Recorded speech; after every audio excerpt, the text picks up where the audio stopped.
Hi guys, in this tutorial I'll be showing you how I use Gordon's reloading tool to do load development. In the first part we'll go through the basics. I'll create a new file and with that a new load, and then at the end of it you'll have a load that you can go to the range with. In the second part we'll go through and tweak the load or optimize the load using some real-world data.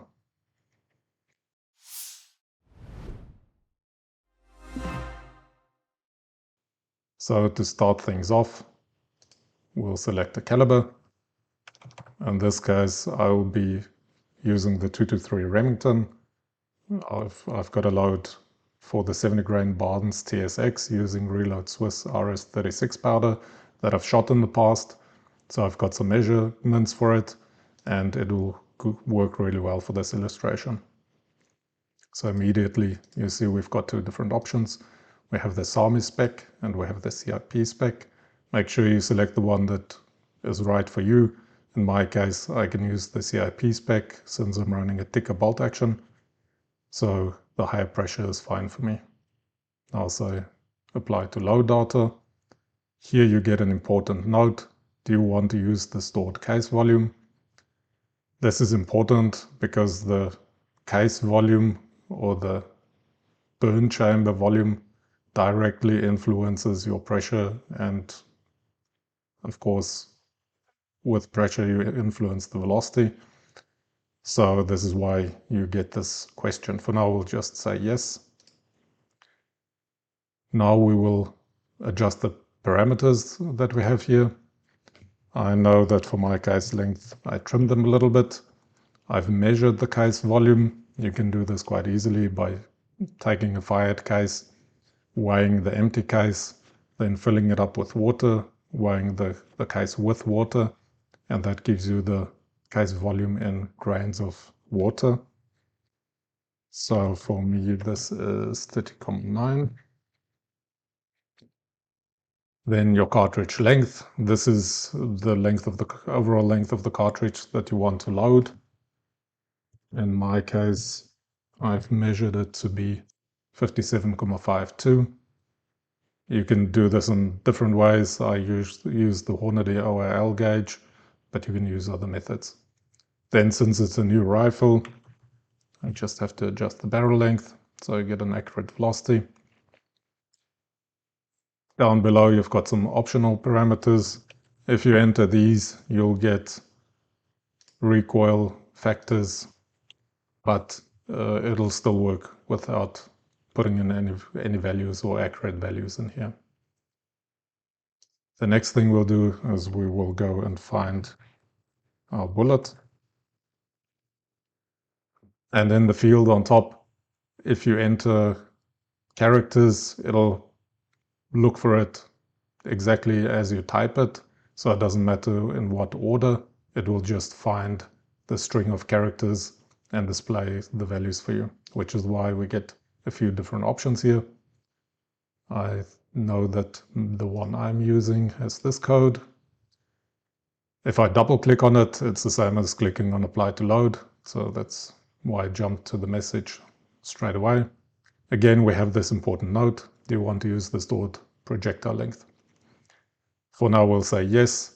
Again, this is important because your projectile length directly impacts the burn chamber volume, which, as we just said, is important for the pressure calculation. Again, we'll go through and tweak this. The projectile length in this case is 25.84, so I'll go ahead and enter that value. Now the seating depth is automatically calculated based on the cartridge length and based on the projectile length. Guided seating depth is shown here. This is also just an automatically calculated value. You can see it's plus 130%. This means that the bullet extends past the junction of the shoulder and the neck. If you would change the cartridge length to, let's say, 59, then this will reduce. It shows you now that basically the bullet is flush with the cartridge neck. Change this back. Okay, for now I won't touch the initial pressure or the type of bullet. It's a bow tail, so that is fine. You can change the BC, but again, this is just optional. It doesn't affect the calculation. Next, we'll select the propellant. And we have RS36, so we'll go ahead and select that. For now, I don't need to change any of these parameters. We'll leave it as is. The only thing that we're going to do is just calculate a powder mass that we can use. The powder temperature you can change if you regularly shoot at lower temperatures, let's say 10 degrees Celsius, you can change it, or if you go and shoot on a hot day and it's 30 degrees Celsius, you can change that. But this is just a guide. We can use this value a little bit later on again. So to calculate the propellant mass, you can click on the star. This brings up this window, and this gives you a quick option just to calculate what mass of propellant you need. You can do this through doing load ratio, maximum pressure, etc. So I will just set for now P max minus 15, calculate the propellant mass, and then apply it. This gives me a basic load to start with. Here you see your maximum pressure is displayed, your muzzle velocity, and some other information like load ratio, burn propellant, etc. Since I already did this load, I will just go ahead and change it to the load I had before, which was 19 grains for the max load. Another function you have here is just to do loading ladder steps. I'll just add 3 steps, and here you can just enter your step size. Okay, so this is basically how you set up a load. You can tweak it a little bit more. You can set your P max, etc. But more than this is not really necessary. I'll diverge here a little bit just to show you a neat tool that you have, and that's your parametric powder search. So in this case, if you wanted to just do a comparison of powders, or maybe you want to see if there's a powder that is a little bit better suited than the one you're currently using, you have this option of doing this parametric powder search. You can compare it to powders that are roughly the same burn rate. Let me just narrow it down. If I have too many powders, it takes quite a while, so just for the sake of the illustration, I just want to narrow it down to a few. Then with the conditions, you can set whatever you want. I've got the target and maximum set. I've just got a minimum set so I don't get ridiculously low pressures. And then just a target, what you would like to achieve. I also like setting load ratio and burn propellant. I don't want a powder that only has 70% burn powder, since I'm running a suppressor usually, so I want the maximum amount of burn powder. Load ratio 80 to 100% is usually good, and then you can also filter the results. So you can throw out any results that don't match the criteria that you have. So just start the synthesis. Now it's going through and comparing the powders. Okay, so now it's done. And what you can see is that it tests for the pressure that I'm aiming to get. It tests the fill, and it tests whether the powder was fully burnt. This is sorted by velocity, so the highest velocity is at the top. So we can see that the RS36 in comparison to the others give me nice properties, or it meets the criteria that I set. So I'll stick with that. But This is just to show you that you have this feature and you can use it to find some other powders or other suitable powders. It's quite a neat function to use. Okay, so we'll get back to this load. So I went to the range, I shot the load. Now I have some values that I measured, some velocity values. So what I can do now is I can go ahead and hit this plus next to results. Here I can then add measurement results. And I have a table or a chart. The chart only shows the values once I've entered them. So I'll go back to the table. Now I start with measurement result plus charge. It automatically pulls the charges that you set in your ladder. So you don't have to manually enter that. Add a shot. Now we have a velocity of 2,649. We'll do the next charge. You see it's automatically taken the 18,8 grain up from the 18,6 that I had first. Then we have 2,676 feet per second. Then I will add the final charge, add a shot.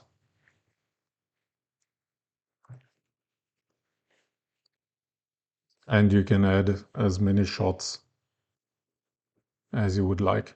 I'm not going to enter all of the velocities that I measured since we don't need that for the illustration.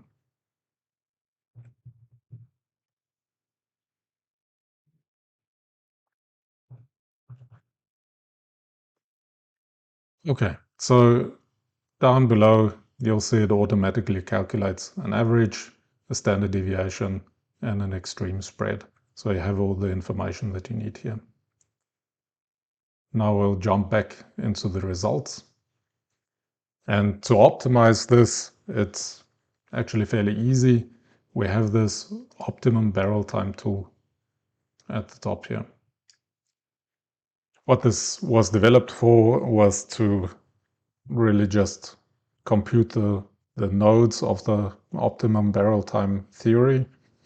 But it turns out that it's a really neat tool to use to tweak your load or optimize your load. Here you've already got your barrel length. This is correct. And as you can see, it's already pulling the velocity information from the load that I entered. Bullet BC, this is mainly relevant if you have a chronograph that is set in front of the muzzle. It's at 10 meters in front of the muzzle. It'll actually use the BC to calculate a compensated muzzle velocity. So it just estimates what the real velocity would be at that distance. In our case, with the Garmin 0, it's set at the muzzle, so I can leave this as 0. What I do now is I click on this button, Compute OBT. Okay, so we have an error, calibration to given velocity not possible. Why is this happening? The OBT tool limits the results to anything that is plus minus 10% of your original load. This is basically a safety mechanism to tell you that somewhere in your load there's a problem. It's too far off from the calculated value, so something is wrong. I actually knew this was going to happen. I left this in here purposefully so that we can have a look at it and find out what went wrong. So what we can see here is that the calculated muzzle velocity was 2,768 feet per second. If I look at my measured velocity, it's 2,700 feet per second. So it's a lot lower than what was predicted. Now, with velocity in the program, it's fairly simple, or you can think of it that velocity and pressure are directly linked. So these metrics are closely linked. That's maybe a better way of stating it. So if your velocity is higher than what your measured velocity is, this means that the pressure here is higher than what the actual pressure of the load is that you developed. So why can this be? In my case, I solved it by changing the initial pressure. There's a little star here. Anytime there's a star, there's an assist window that you can use. I'll select the caliber type, that's for a rifle. I'll select the type of projectile. It's a copper brass solid bullet with wide driving bands. Primer type, I'm just using standard primers. And as you can see here, the initial pressure result estimated is 2,900 psi. I'll go ahead and apply this. And all of a sudden you see that my muzzle velocity has dropped down to 2,723 feet per second for the calculated value. Now, why is this? Basically, I think at the beginning they assumed that the engraving pressure of the copper bullets were much higher than what they actually are. And as they developed the app, they actually found out that for copper bullets with driving bands, the engraving pressure is quite a bit lower. So on some of these bullets, just be aware of this, that you might have to just go through and change some of the parameters just to match your bullets. Okay, so now we go back to the OBT tool and everything is still fine. Now we'll compute it and now it works. So we're close enough that we can get a corrected value for our load. In this case, it changes your isentropic exponent and it changes the combustion coefficient. These two parameters are adjusted so that it matches your load. What you can do next is create GRT load file copy with calibrated values. So I'll go ahead and do that and close this here. Now you see it creates a new load with minus OBT at the end of it, so you don't have to overwrite your original load. Often I just keep this one because I've already got measured values. I know it's correct, but you have the option of saving both of them. Okay, so what we can do now is I can see that my muzzle velocity is much lower than I expected. I really wanted a higher muzzle velocity. So what I will do now is I will tweak my load. I'll up the powder mass. And once you're getting close to your maximum pressure, the working pressure is close to the maximum pressure. However, since I know that it's a load that I've tested, I can push this pressure up a little bit more. In terms of the measurements, if I want to have it a little bit more accurate, it's a good idea to enter the temperature that you shot your loads on at the day. So for the new load, the temperature was 24 degrees Celsius on the day that I shot it. So expected muzzle velocity is 2,816 feet per second. I will go and add another charge here. I'll just close these just to create a little bit of space. Here I have to just enter the charge weight, 20 grains, and I'll add a couple of the velocities that I measured.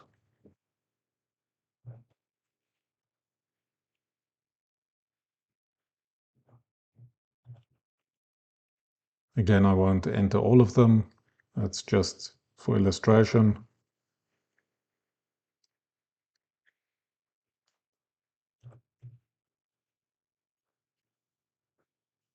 So now we have an average velocity of 2,799 feet per second. If we go back to the result, we see that the expected muzzle velocity was 2,816 feet per second. So this is really, really close to what we were expecting according to the program. Okay, so this basically brings me to the end of the tutorial. As you can see, it's a really good tool to be able to get a starting load or starting point. I always recommend starting with a lower load and also doing a ladder. So however many steps you want to do, normally I do 3 or 4 shots. These are the fouling shots, so I don't mind that it's a different charge rate and a lower charge rate, and this gives me the peace of mind that I can check the velocity, see if I'm shooting faster or slower than I'm actually expecting it to be shooting.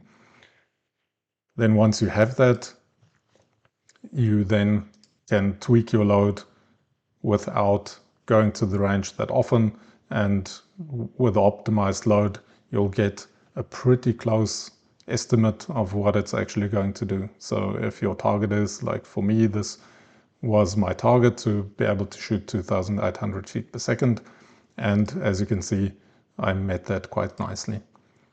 So I really hope that you could find this helpful and that it gives you some idea of how the tool works. If you have any questions, just drop it in the comments below, and if I can, I'll help you and answer it. Thanks.